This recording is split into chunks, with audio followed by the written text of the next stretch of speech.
This is a video on how you can do the arranging work on Cubase rather than Logic. So this is supplementary to the previous video. So if you go to Cubase,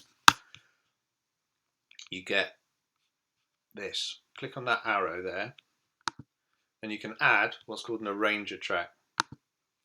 Now, using the pencil, you can draw in a box. And up here, see it's called A, up there's his name. That's where you name it. Okay, we're going to call that intro. And then that's your intro. And then you can resize it, or you can put it there and you can draw another box. And you can call that click.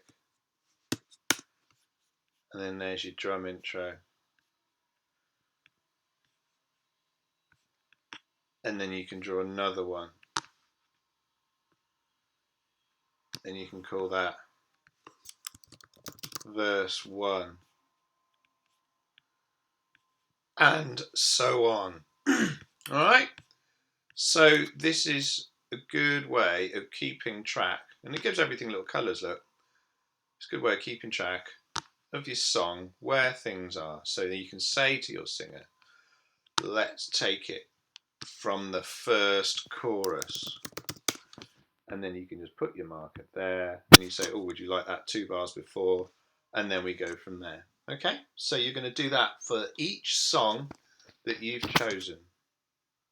Send me a screenshot of the final thing when you've done it.